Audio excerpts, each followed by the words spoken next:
Greetings, I'm Daryl Johnson, Director of Arts Integration for Sharp Literacy. Today's eco-art project is nature weaving. Through this earth-friendly STEAM activity, we will use math to make a loom, explore nature by collecting various samples, learn weaving techniques, and care for our precious planet by using natural, recycled, and repurposed materials. My assistant Alice and I just finished our nature walk. We collected samples from nature such as sticks, long grass, and leaves that I will use in my nature weaving. When choosing samples, we thought about size, color, and texture. We asked ourselves, will I be able to weave this object through my loom? Will it look interesting? Other materials you will need are a bag or a pail to collect samples, a piece of recycled cardboard, a pencil, a ruler, scissors, yarn, jute, or twine, and repurposed materials such as scraps of ribbon and raffia or fabric. Let's make a loom. Cut a 5x7 rectangle from a piece of recycled cardboard. Your loom can be any size, but this is a good place to start. Let's draw a 1/2 inch border. Make a mark 1/2 inch near the top and bottom of each side. Line your ruler up on the marks and draw a straight line. Repeat this on all sides of your rectangle.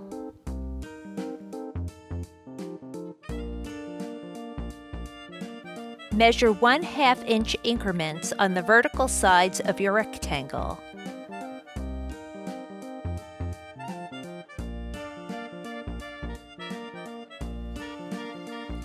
On each mark, cut notches from the edge to the vertical line on both sides.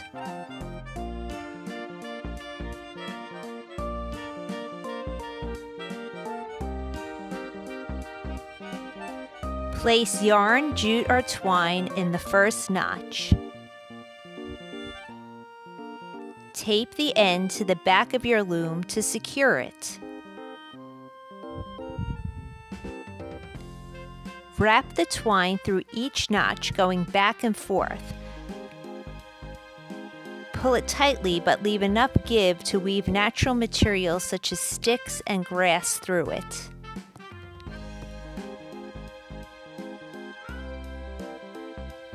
When you are done wrapping the twine through the notches, trim off the excess and tape the end to the back of your loom.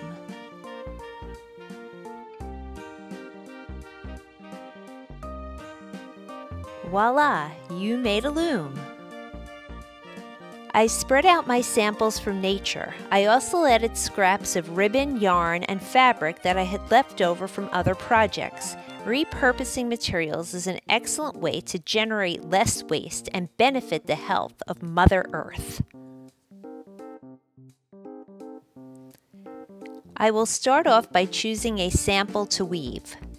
I will weave it over and under the twine in my loom.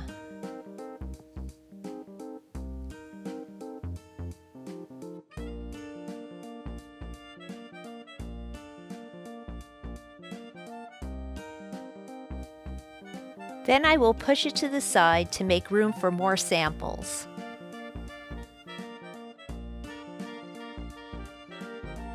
Now I will weave my next sample.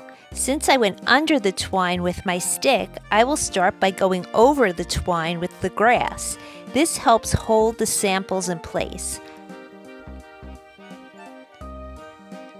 I will continue to weave going over and under the twine.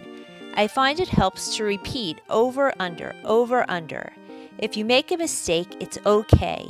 If some of your samples are not alternating over and under, keep trying. Your nature weave is bound to look beautiful.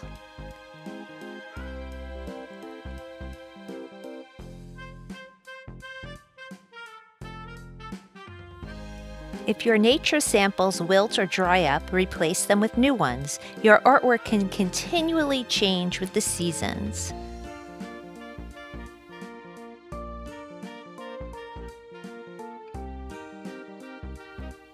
Here's a sharp twist to extend learning even further. Make nature weavings using different geometric shapes. such as circles and triangles, for your loom.